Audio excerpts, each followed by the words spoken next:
All right, happy March Madness to all SNL live. Landry Locker, Cody Stoots, he's on vacation. He started drinking at 7 a.m.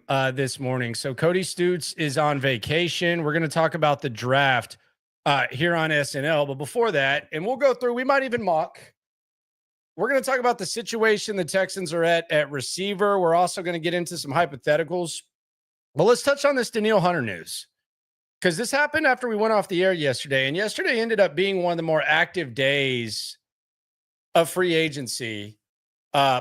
I guess free agency. It's kind of the calm after the storm type of vibe, where you had the press conference, you had the Titus maneuvering, you had the Cam Robinson, and then you had the Danielle Hunter extension, which me and Cody actually talked about a week ago. And I look at this extension in a number of ways. Number one, Danielle Hunter's good. And D'Amico Ryans really values defense. Texans are a defensive team. So adding Danielle Hunter is a smart move. Or keeping Danielle Hunter is a smart move because you keep a good player. The other thing that this does is it also avoids the possibility of having to get into this DE market. The defensive end market is incredibly skewed. And when you're talking about keeping a player short term like Danielle Hunter, a lot of times what happens is you end up franchise tagging that guy to keep him around. Essentially what the Texans did is they basically put the average of his salary to where it's one of the highest salaries. And before that market goes up, like Micah Parsons gets paid or something like that, they basically wrap him up for 2 years. Because where this thing is going right now and where it's heading is, by the time Danielle Hunter would have been able to hit the market, if the Texans wanted to franchise tag him, that was going to cost more than the 1 year extension that they gave him yesterday.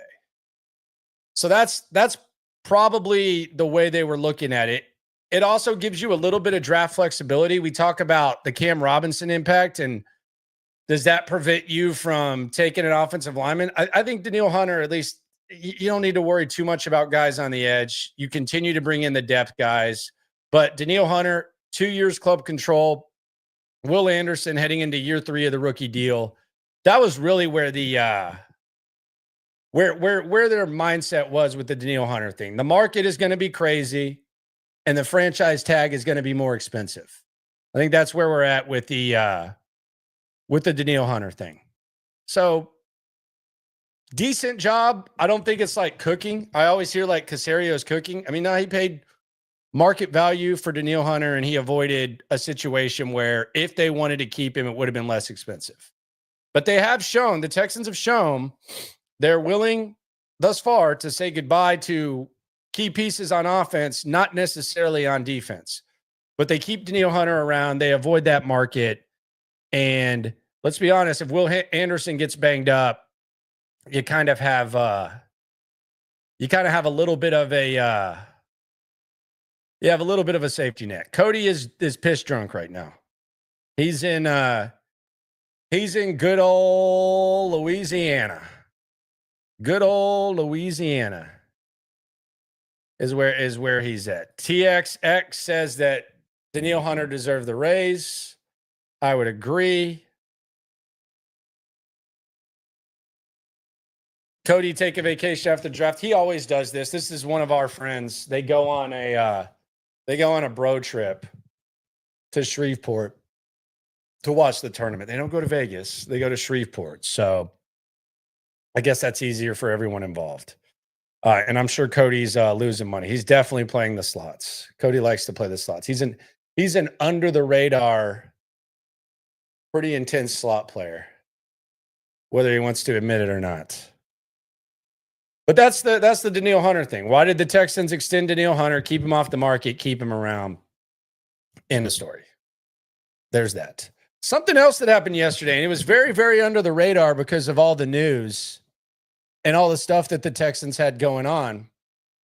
Something else that happened, the Texans hosted wide receiver Matthew Golden, the Longhorn / U of H receiver, local guy.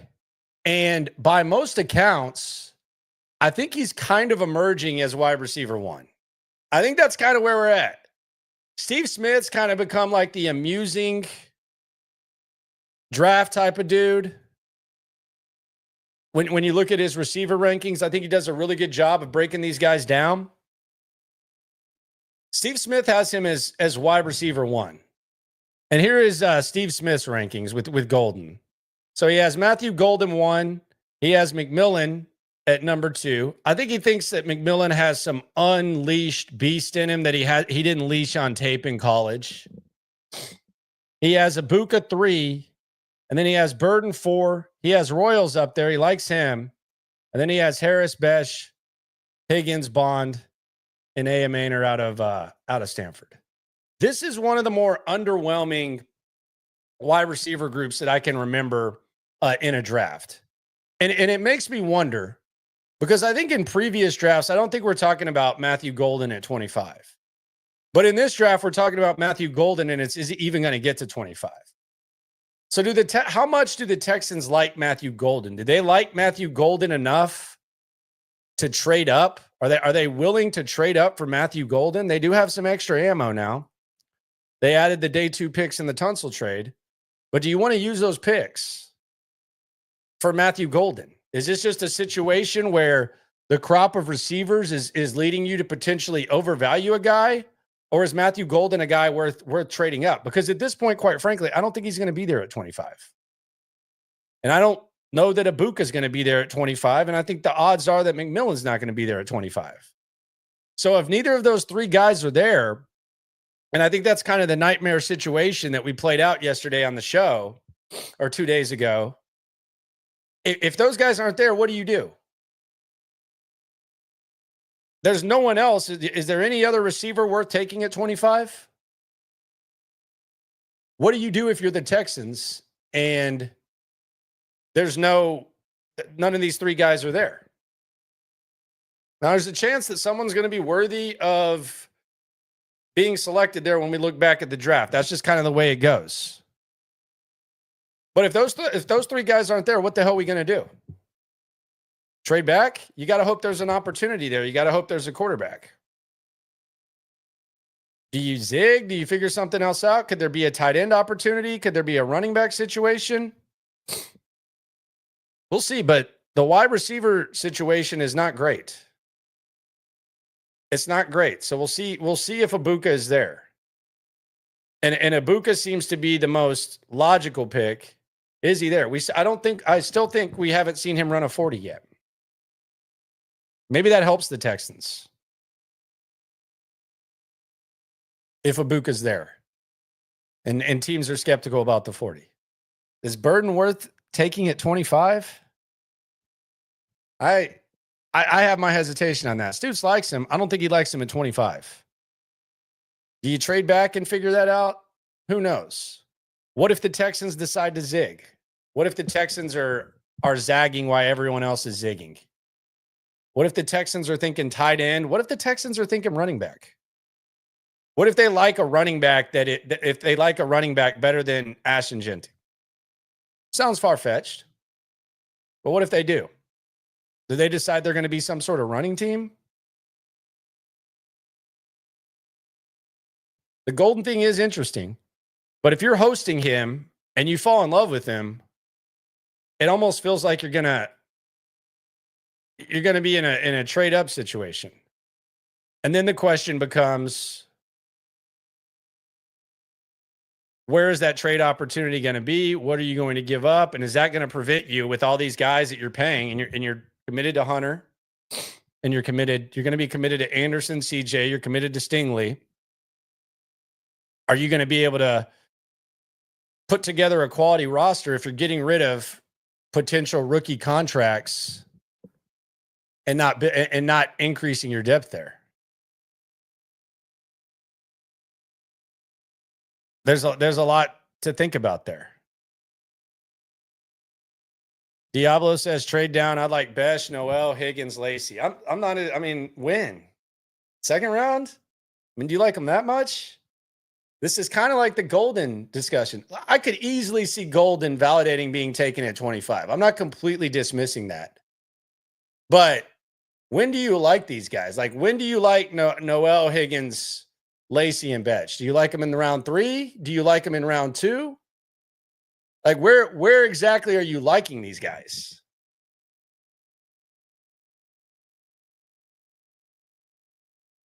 Vetch does seem to be kind of raising up a little bit. He's getting a lot of popularity. He has the good story. But the wide receiver rankings right now, after Golden, after McMillan, after Burden, and Ibuka, there's a fall off. Some people like Trey Harris out of Ole Miss. Steve Smith likes Royals out of Utah State. Then you're talking Amanar. Restrepo out of Miami's getting a little bit of love. I can see the Texans liking what he brings to the table. Another kind of sneaky fast type of guy. But you're kind of in a little bit of no man's land if that does happen. But there's just a couple questions that need to be answered. Is Burden worth taking at 25? I would be a little nervous. Do you like any of the Cyclones? Do you like Higgins? Do you like Noel? They're getting a lot of buzz. How desperate are the Texans at wide receiver? Do they like what they got with Christian Kirk? Could they try to find weapons in a different way? Could there be a different approach? I think that's possible. But it does feel kind of, it would be nice to be drafting 19 instead of where the Texans are. 25 feels like a long fall. And there doesn't seem to be a lot of receivers. So in the spirit of this, let's do a little mock draft. And let's just see how this lines up. We'll pull up. I prefer the NFL Draft Buzz one. So that's the one we'll use. We got warp speed, random, and we're going to do the right ratings, not theirs. And we'll enter the draft.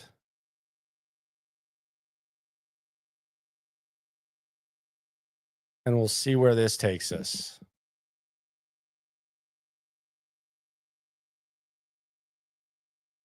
We should be good to go. Let's start the draft. The test is always, okay, they took Travis Hunter. All right, we always got to do the stupid stuff at the top. Banks goes fourth. This is why this stuff is crazy. There you go. Golden gone. 7. What a wild ass. Like some of these draft machines are just crazy. Sanders we might actually have some good opportunity here with this.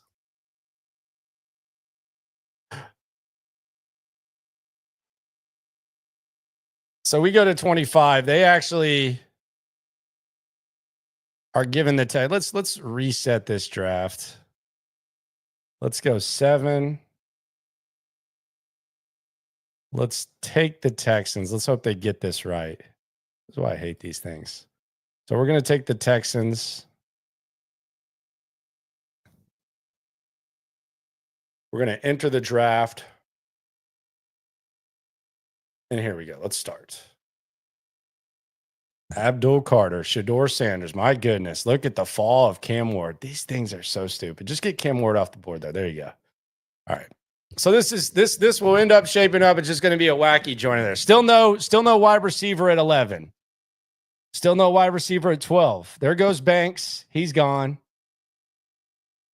Golden goes 16 to Arizona. So he's going to play with Kyler Murray. Ibuka's gone. But boom.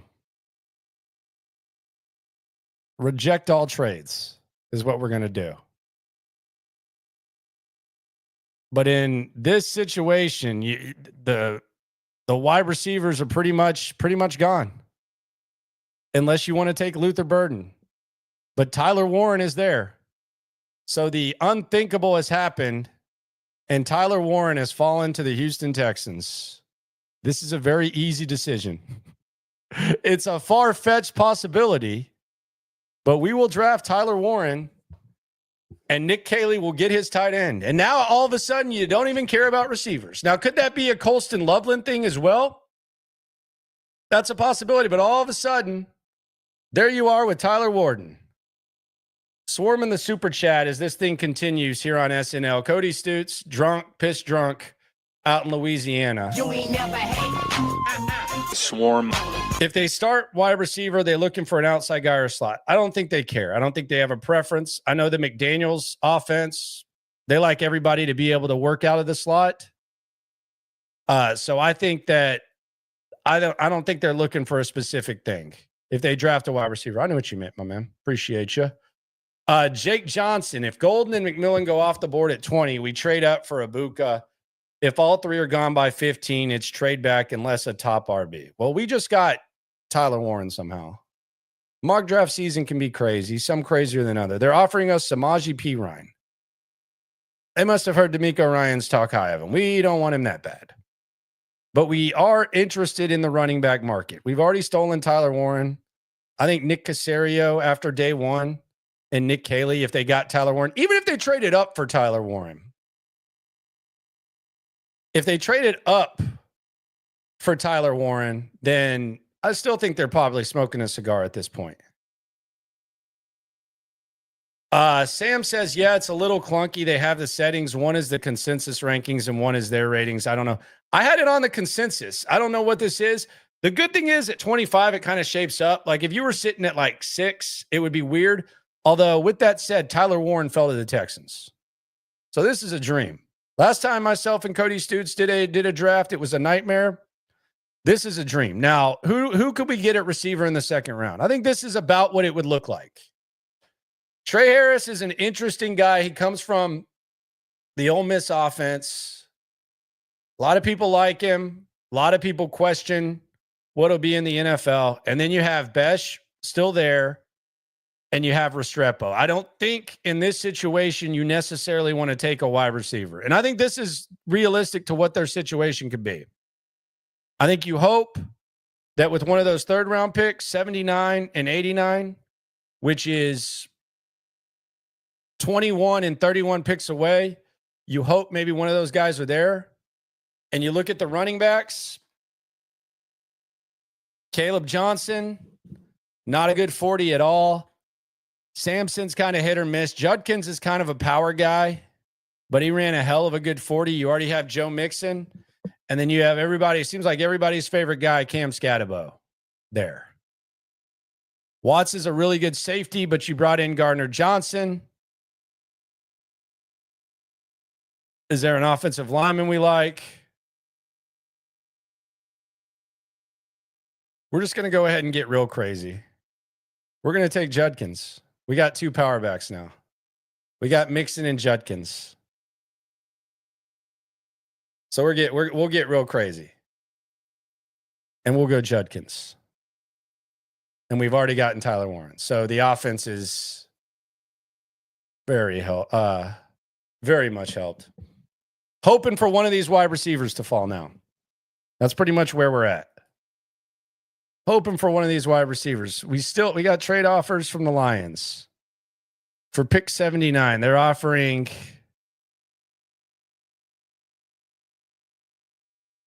future picks. We don't want future picks this year. So we're up. Higgins is good.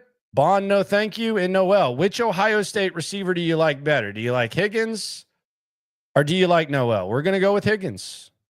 So the wide receiver is going to be Higgins. So you got Warren, Judkins, and you got Higgins right there. And you're drafting 10 picks later as a result of the Tunsil trade.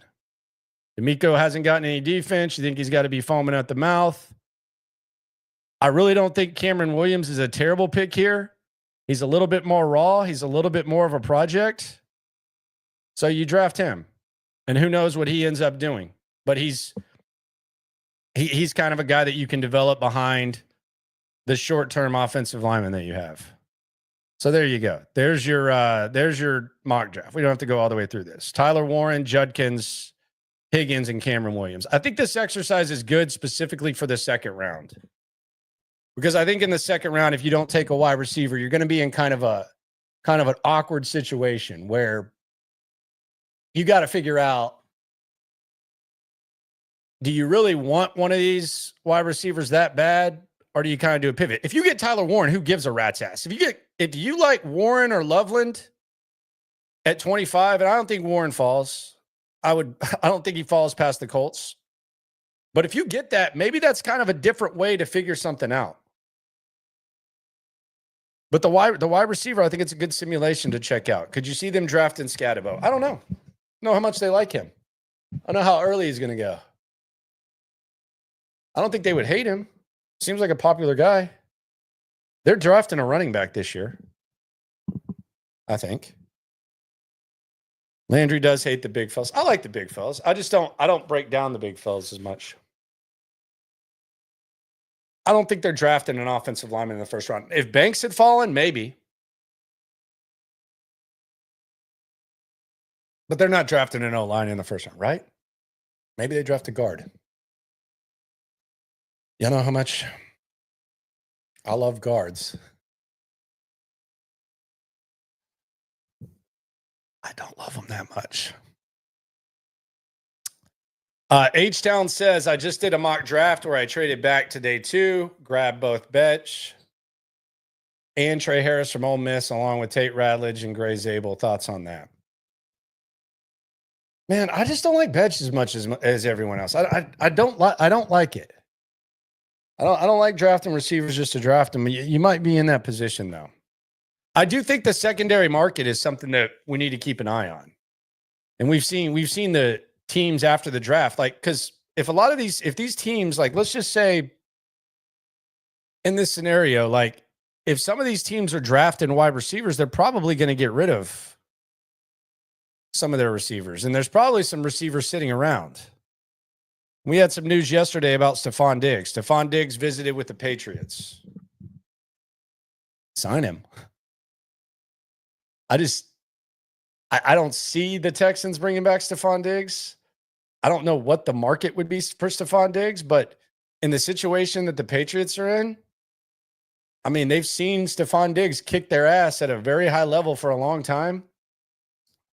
They need weapons for Drake May. They can kind of unleash. It seems like they might be going offensive line early in the draft. It makes sense for them. I think the Texans have kind of had a little bit of a shift to where the leaders and the alphas in that locker room are kind of transitioning into D'Amico and Caserio guys and guys that they brought in here. Not guys who already kind of know what they're going to do and know how they're going to function, but they got their guys. I'm not saying Diggs was a bad guy in the locker room last year. I just don't think at this point it makes sense. But you never know with that secondary market. And New England, they also like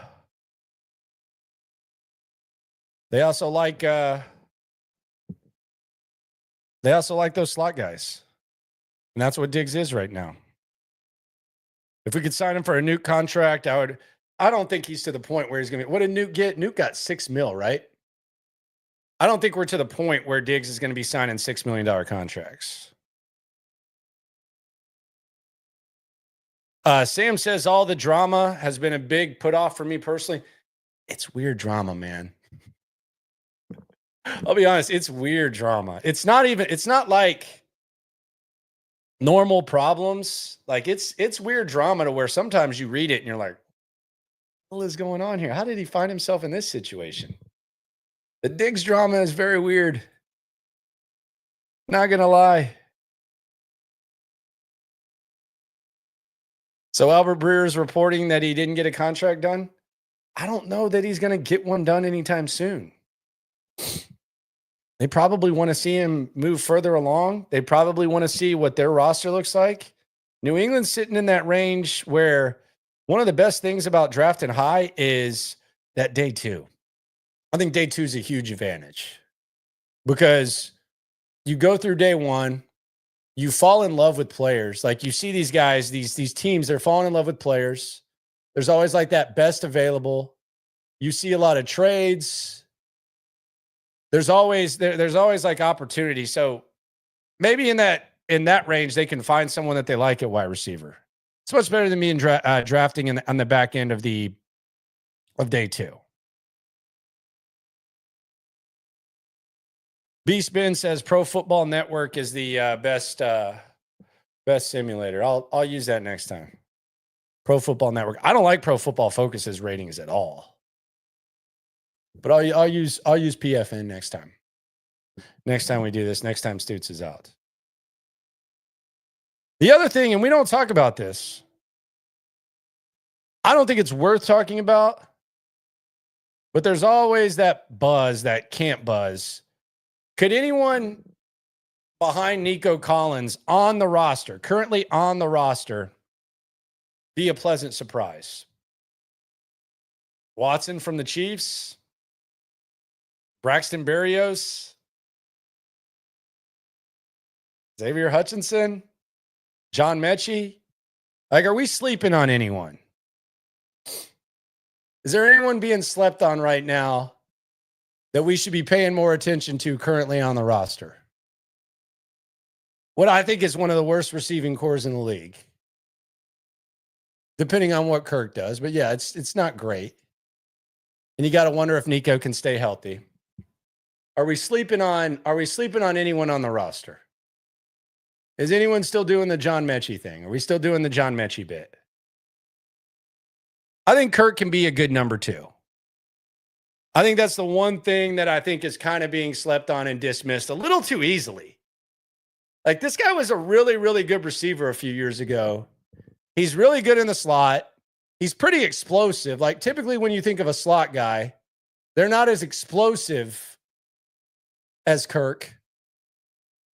So I think there's a little bit of sleeping on Christian Kirk. And I know the last 2 years have been unflattering, but it would not shock me for Christian Kirk. I think stranger things have happened than Christian Kirk performing like a decent number 2 wide receiver. I don't think that's too far-fetched. That's the one thing I'm kind of that just seems to be just kind of not completely dismissed, but it feels like he's almost getting treated like he's a 3 or 4 or something like that. Like when he got signed, we were here, myself and Stoots, or when he got traded for, it was, oh yeah, he's better than Robert Woods. He's better than Hutchinson. He's better than Mechie. He might be better than Tank Dell. Like, we're being honest, and I know that's hard for people in Houston to say, and I like Tank Dell, but the year that Tank Dell had 2 seasons ago was kind of similar to the season that Christian Kirk had, where he got paid. In the last 2 years, Christian Kirk has gotten hurt. He had the collarbone and he had the other injury. But Tank Dell last year before he got hurt, and a lot of it was Slowick's fault. We know this. But he wasn't performing like a really, really good number 2. Hell, we were arguing about who the number 1 was last year with the Texans' top 3 wide receivers. So I think Christian Kirk could easily be a more than serviceable number 2 wide receiver. And the other thing is, we don't know how Nick Caley is going to use him, but obviously they thought enough of him to not even risk him going on the market. And I'm just bringing this up. I'm not comparing him to being this caliber of a ball player, and I'm not comparing acquiring him to as impactful as this one was. But with this regime, with Nick Caserio and D'Amico Ryans, the last time during this time that someone was going to get released and they decided to trade a late day 3 pick for him to not let him hit the market, it worked out pretty well. And I'm talking about Joe Mixon. The Bengals were going to release Joe Mixon. The Texans liked him enough between Caserio and D'Amico to where they said, we're not letting this guy hit the market. And again, not caliber player. Christian Kirk's not that caliber of a player, but Cincinnati obviously didn't think Joe Mixon had this left in him. Cincinnati brought in Zach Moss, and it wasn't overly cheap. It wasn't like it was like an overwhelming cap casualty. Now, maybe there was kind of like the ship had sailed with Joe Mixon, but they were moving on from him. And the Texans said, hey, we like this guy enough to where we're not even going to risk someone sweeping him off his feet. We're going to bring in Joe Mixon. And quite frankly, if they hadn't done that last year, they would have been effed. I don't even know if they make the playoffs without Joe Mixon last year. Matter of fact, I would say they probably don't. And they made that move. So they did that. They did that with Christian Kirk. And I think Christian Kirk could end up being as good, maybe even better than Tank Dell. Injuries come into play. I agree. But what we saw last year, that once Diggs was gone, we were not seeing a quality number 2 receiver throughout the season. And Kansas City was the best flash. So I think Christian Kirk is getting slept on. Now, if Christian Kirk, let's kind of go back to where we started this, and it is SNL. Cody Stoots is pissed drunk in Louisiana. He is absolutely lit. But let's pretend now, because I don't think we have this mindset. Let's pretend now that Christian Kirk is going to have a year like he did a few years ago. And let's pretend that Christian Kirk is a number 2 receiver. Does that change the way you look at the draft? Does that kind of lower the pressure of drafting a wide receiver if Kirk's going to perform like that? I think you still need a third. Now, how desperate are you? And how possible is it to be able to find a number 3 with where you're drafting? I think that's a question worth asking too. You could be in no man's land, no matter what, like regardless of the situation. I think Ibuka would be a nice compliment. I think CJ would love him. The organization, God, they would love him. Next level. But it might be difficult. Now there's some people talking about the possibility of bringing back Stefon Diggs. That's a no-go for me.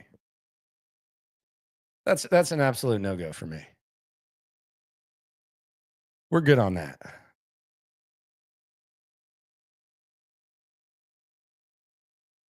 Engineer asks why I'm not high on Golden.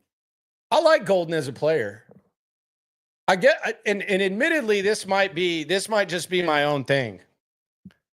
Admittedly, the thing with Golden is I just don't think that in what we've become used to when it comes to a wide receiver draft, that we're even talking about this guy not being there. It just feels like it's not a great wide receiver draft. Like if you look at the guys the last few years, let me just do this exercise. And I think Stoots has done this. Stoots did a little bit of this the other day, but wide receivers taken in the first round. And we just look at the history. And let's look at the guys that we've talked about, like, and how far back do we want to go? Just give me a year. Go ahead and give me a year. Cody is drunk in Louisiana. He's drunk. In good old Louisiana, Shreveport. Watching the tourney, like we all are. I got this McNeese State team total over. That's why I'm kind of looking up. I drank the Kool-Aid. We're at 62. It's 64.5. We got 145 left. All right, so we'll go back to 2021. All right, we'll just go back to the last few years of the draft. 2015. We'll go back to 2015. And we'll just look at the names of the top wide receivers that were taken heading in the draft. This will be an interesting exercise. So here we go. Draft history. So 2015 was Amari Cooper. A lot of people might roll their eyes. He was a bad mofo at Alabama. He was that dude at Alabama. So we were talking about Amari Cooper as the top receiver. Kevin White was a bust, but it was pretty much Amari Cooper. That was the guy that you wondered. 2016, not great either. And this is kind of what this draft feels like. This draft kind of feels a lot like 2016, where we're talking about Corey Coleman, Will Fuller, Josh Doxson, Laquan Treadwell, Sterling Shepard, and then Michael Thomas ends up being the best wide receiver in the draft. This feels a lot like 2016. 2017, not great either. 2017, not great. 2018, you had the Ridley, DJ Moore, Sutton. That was in the 20 range. Ended up being all right. But recently, and we'll just go up to 2020, 2021, it feels like the quality of wide receiver, like from the COVID draft to now, it just always seems like there's a bunch of mofos. Now you sprinkle in some busts here or there, but just look at 2020. You have Henry Ruggs, Jerry Jeudy, CeeDee Lamb, Jalen Reagor, Justin Jefferson, Brandon Ayuk, T. Higgins, Michael Pittman. All those guys went in the first 34 picks. First 34 picks, you had Henry Ruggs, Jeudy, Lamb, Reagor, Justin Jefferson, Ayuk, T. Higgins, Michael Pittman. 2021, this was crazy too. This was in the top 10. You had Jamar Chase, Jalen Waddle, Devontae Smith. 2022, Drake London, Garrett Wilson, Chris Olave, Jamison Williams. And then we go down 2023, JSN. And you had Quentin Johnston, Addison, Zay Flowers. And then last year you had the Marvin Harrison, Malik Neighbors, Brian Thomas, Adunze, Xavier Worthy, Pearsall, Leggett. Like in 2020, like if you go to 2020 to now, like if you're drafting at 25, and this might end up looking like something, but if you're drafting at 25, right there at 25 in 2020, you're getting Brandon Ayuk. You can get Brandon Ayuk.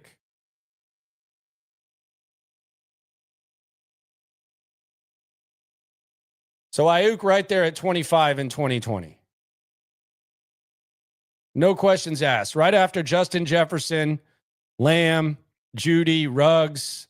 And then right after Ayuk, if you didn't take Ayuk, let's say your board was different, you end up with T. Higgins or Michael Pittman. So you feel good about that. 2021, if you're drafting at 25, you could get Rashawn Bateman, you could get Elijah Moore. Not awesome. But if you're at the top, we're talking Chase, Waddle, Devontae Smith. 2022, if you're drafting at 25, kind of no man's land. You're going to end up with Pickens. Texans ended up with Mechie. But before that, you had Jamison, Chris Olave, Garrett Wilson, London. You had some mofos at the top. And then 2023, not great at 25, but look at the very top. And then last year, we already talked about the Marvin Harrison, Neighbors, Brian Thomas at 23. If you're at 25, you could have had Worthy, Pearsall, Leggett, Keon Coleman, or Ladd McConkey. So this time, last year, if let's say the Texans had 25 and it was last year's receiving core, this would be your options here. You could go with Xavier Worthy, Pearsall, Leggett, Keon Coleman, Ladd McConkey, Adonai Mitchell. Jalen McMillan was good with Tampa Bay. He came on late. A lot of guys. So I say all that to say I like Golden, but when you look at the guys at the very top, and we're talking about who the wide receiver ones were since 2020, I just don't put Golden in that category. Like he should be a guy that's there at 25 no matter what. And it almost feels like it's such a weak wide receiver draft that we're kind of stuck there. Wags asked thoughts on Smith's comments on McMillan. He didn't really say anything that bad. He basically just said that he doesn't think he's as aggressive and he doesn't think that he's like he's mossing folks in tape. It almost felt like a fair evaluation based on him not reaching his full potential. The comments went viral, and when you first read the headline of what Steve Smith said about McMillan, and Stoots thinks McMillan's the best player in this draft. So Stoots is obsessed with him. All right, we hit that McNeese state. Bada bing, bada boom. We needed that. But Stoots likes him, but all that he said was Steve Smith was that he on tape he doesn't maximize his size. Steve Smith was basically saying you might have the dog in you, but when I turn on the tape, I don't see the dog. He didn't dismiss it. He's still his number 2 receiver. Like if you look at Steve Smith's receiver rankings, he's still his number 2 receiver. So I wouldn't put too much stock in what Steve Smith said. I didn't look at it as that bad of a thing that Steve Smith said with McMillan. I do think McMillan might fall. I could see him falling like in the 15-20 range. Someone's falling. The three names that are being mentioned, like, could you see this guy falling, are Genty, McMillan, and Colston Loveland. It feels like it's automatic assumption that Jim Harbaugh doesn't let Loveland get past him after seeing what Bowers did and with their history. I think that's a fair assumption to make. But it wouldn't be the craziest thing to see Genty fall to like 15-20. Do you trade up for Genty? If you have Mixon and Genty, what do you think? What if the Texans trade, I don't know, 2 of the picks that they got in the Tunsil trade and they trade up for Genty? What are you saying? What if Hampton's there? What if they like Hampton? What if the Texans decide, hey, we want to be the Lions? Because the Lions, the most pivotal draft that the Lions had, when they were kind of not necessarily 100% proportional with what the Texans are, but the Lions, they drafted Gibbs when people thought it was too early. And people were wondering, what the hell are you going to do with this guy? If they hadn't done it, they aren't as good as they've been the last couple of years. And then they ended up getting Laporta in the second round. So naturally, when you're getting weapons, you kind of think receiver. They'd already drafted Jamison Williams. They got lucky and got Amon-Ra St. Brown. And they drafted their Gibbs. What if the Texans love Travion Henderson? What if they think Travion Henderson is Gibbs? Would you be against them taking him in the first round? Would that be too much of a reach? But what if they're going to use him out of the backfield? We saw him against Texas in the college football playoff, where Texas had tied the game. Ohio State looks like they're kind of tapping out, heading into the half, going to get some Gatorade. They dump it down to Diggs. Not Diggs. I keep saying Diggs. Gibbs / Henderson.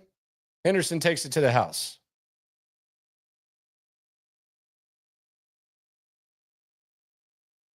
It's not the best skill position draft to really be in desperate need of skill position. And that's why it's always dangerous. And I think we're kind of seeing this play out. And I think it's a lot easier to see with offensive skill guys because we pay more attention to them. But a lot of times when we talk about the draft, we say, well, they need an offensive lineman, so you better draft an offensive lineman. But because college football, it's easier to follow the skill guys, you don't just say, well, they got to take a receiver. Because you know most of these guys. You know most of these running backs. But on the offensive line, it's, they should take an offensive lineman. They got to get a corner. It's tough. I wouldn't be mad if they drafted Travion Henderson. It's not like he's going to sit on the bench with Mixon. If they can get a running back that can add an element of being able to catch the ball out of the backfield, and I also think utilizing what Mixon does, maybe that's kind of a nice change of path. Change of pace from what Mixon does, and it's a nice way to kind of still make the offense better. The other thing is this. We don't know how much longer Joe Mixon has. You don't want to head into the season like in desperate need of a running back. So if you think one of these guys after Genty, and the Genty fall is something to keep an eye on, I don't see it happening, but a lot of times running backs do fall. I don't know if this is the year that they're fall based on what we saw in kind of the revival of the position, but if he does fall, or if a running back is there, can also be your long-term plan. I think you should churn running backs every year. DeMeco Ryans used to believe that. He said that when he first got here. I don't see that. I haven't seen any churning of the running back position by this front office. That's one of the most frustrating things to me. You have two guys who used to have arrays of backs with where they started their careers. And Dare Ogunbowale is going into his third year with this regime. God bless him. But Dare Ogunbowale in your running back room for 3 straight years? Dameon Pierce survived 2 after being unplayable 2 years ago? We're talking about receiver. There's other ways that you can handle stuff, and running back's important. Everyone talks about Kansas City and what they do. I mean, they have a lot of backs. They just bring them in. And every time a running back gets drafted at the end of the first round, there's a double standard too. That I think is unfair. Because you can say it about any position. Like if you want to argue something, you can say it about any position. You can say it about any position. But the Chiefs miss on Clyde Edwards-Helaire. And this is my favorite example to use.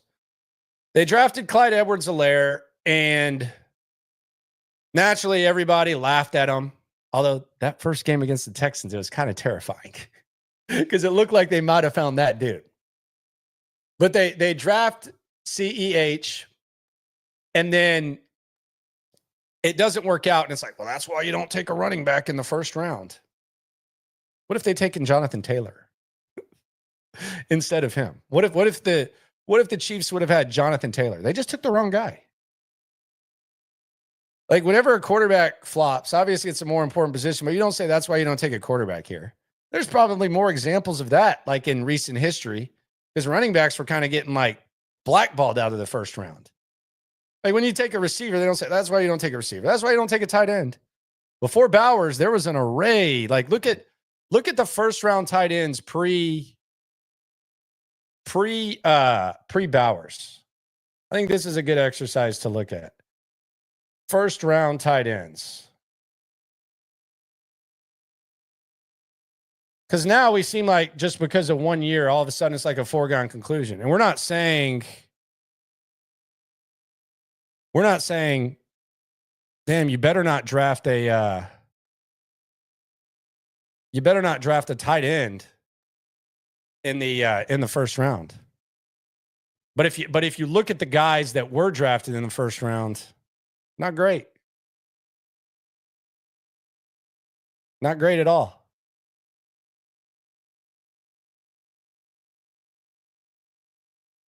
Let's pull it up. Let's pull up these tight ends just to kind of show you how much difference like one exception can make to the way we talk about it.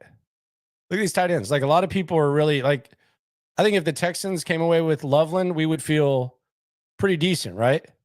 Let's go back to the 2015. Let's do the exercise with tight ends. We'll make this bigger. All right, so 2015, no tight ends in the first round. No tight ends in the first round in 2016. Positional value was a big thing. We had 3 tight ends in 2017. O.J. Howard, Evan Ingram, and Njoku. Evan Ingram was a flop in New York. He ended up kind of reviving with the Jags. Njoku's still hanging around in Cleveland. O.J. the Juice Man, not good. Hayden Hurst with the Ravens. Can't hold Mark Andrews Jock. Not great. First round pick. Then you had Hawkinson and Fant. Neither one of them worked out in their spots. So those first round picks didn't work. None in 2020. 2021, Kyle Pitts. God, people can't quit Kyle Pitts, but that has not been a good number 4 overall pick. No tight end in 2022. 2023, Dalton Kincaid. That's solid. God, the second round, the Lions, good for them. 34, they got Sam Laporta. That's great. And then last year you had Brock Bowers. So the tight end position's not really very elite when it comes to being drafted in the first round. But we're open to it just because we saw one exception. The running back used to be a no-brainer. I Must Pandaling, talking scheme. She says, a lot of this is scheme fit. So a lot of this is scheme fit. There's always a guy nobody thought would be great breakout. And there's a guy who everybody thought would be and not turn out great. You can't just say shoulda, coulda, woulda. Sure you can. Sure you can. You can absolutely say that. Does he fit the swarm? I think all the running backs do, really, like the top guys. I think they're all swarm. But I do get what I Must Paneline is saying there. By the way, Thunder, 1 playoff series win, and then they're done in the second round. So enjoy it. I love messing with her about the Thunder. But you are right. But I also, the scheme fit, sometimes I don't think it's necessarily something that we've actually seen. And by that, I mean, like when Justin Jefferson doesn't fit in to a lot of teams because he lined up in the slot like damn near 85, 90% of the time at LSU, a lot of people said, well, he's not a scheme fit. Well, he's capable of doing anything you want him to do. He just didn't do it in college. Shaq Mason's another example. Shaq Mason, they're basically running the wishbone. He goes to New England, completely different system. He does a good job. So, yeah, I do think it's scheme fit. I don't think scheme fit is based on, though, like what they played in college, what the style was in college, and what happens in the NFL. I think there's a little bit more to it, but I do agree with you. And the draft makes fools of us all. But the woulda, coulda, shoulda is fun. It's not an end-all, be-all. But a lot of times it's foresight. A lot of times it's hindsight. But it's fun. That's the beauty of the draft. If you just decided, and this is one of the things that I've talked about with Stoots. And shout out to Stoots. Stoots is out there in Louisiana, piss drunk, losing money. But if you, he may or may not be. Hopefully he is. He deserves a vacation. Dude's been working his ass off, providing the good content. The king of the offseason, my brother Cody Stoots. But if you look at the, what was I even saying? If you look at the scheme fit and all that, like it's really kind of hit or miss. It's really kind of hit or miss. That's the beauty of the draft. Andy says Golden. Oh, this is a good one. Golden or Loveland? Who would you choose? If Golden falls to 25 at this point, regardless of my feelings, fuck my feelings, you probably got to take him, right? Now, Loveland, some people say he can't block. I think Daniel Jeremiah threw him in like the Kelsey range. I think he said Tyler Warren's more Gronk, Loveland's more Kelsey. I think Loveland is being talked about being taken 25th every year. I don't think Golden is in the majority of wide receiver classes, but maybe in this situation, you just got to take Golden. And maybe I'm sleeping on Golden. I've watched most of his career. I like him. I think the quarterback play was rough. I don't think Sarkisian maximizes his weapons. But Golden made some big plays, and everybody seems to like him. Everybody seems to like him. I agree that they need speed on offense. I don't know that it's as important. I don't think that it's as important.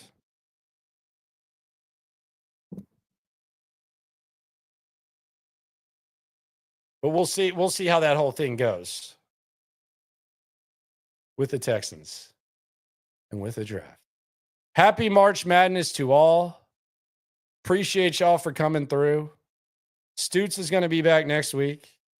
He is enjoying March Madness, as you all should as well. It's one of the most enjoyable days of the year. This is one of the most enjoyable times. We thought it was going to be a slow week, but a hell of a lot of stuff happened. And you know what? Thank God that it happened before Cody went on vacation instead of today. Like, imagine if Cody were gone. You know how he would be. He wouldn't be able to enjoy his vacation. I know how he's feeling. Like, imagine how Cody would feel. He would be completely lost. And he would just want to do videos. I think he might have brick factoried, though. I think he probably put some videos up. I always tell him, you got a brick factory when you hit the road. Brick factory is where you just like stockpile some videos and have them ready to drop. You basically go in the studio and drop them. He might have. I don't know. That's in the spirit of what Gucci Mane did before he went to jail. Big Gucci fan here. Jake swarming the soup. You ain't never hate. Swarm. He says, so hypothetically, the good wide receivers drop off early, trade back and forth next year, get a second pick, grab a running back, okay wide receiver in the second, but hunt a stud wide receiver and O-line next year. You don't have to sell me on trading back. I love trading back, and I love what Nick Caserio and D'Amico Ryans do on day 2. That's an easy sell for me. It's an easy sell for me. Theo's not a big speed guy. He says the speed stuff is overrated. Most speed guys stay hurt and rely too much on speed.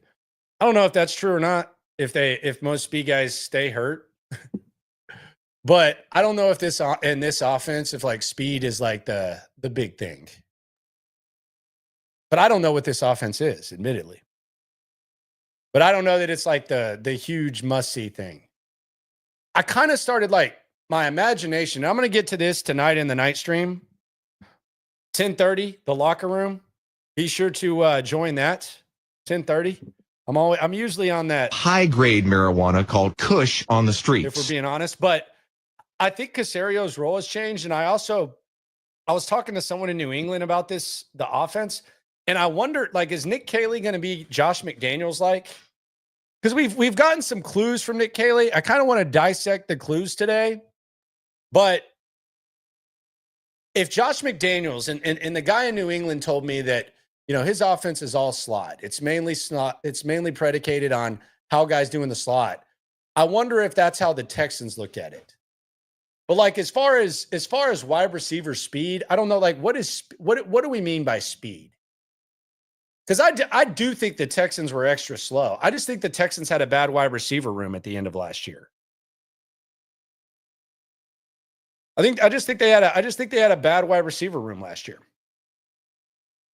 But like, what are we talking speed? Like, is AJ Brown considered a speed guy? Is Devontae Smith? Like, we always like to compare the Super Bowl squads. Hollywood Brown didn't do anything for the Chiefs. Xavier Worthy, that's the ultimate speed. So maybe that's the example you use.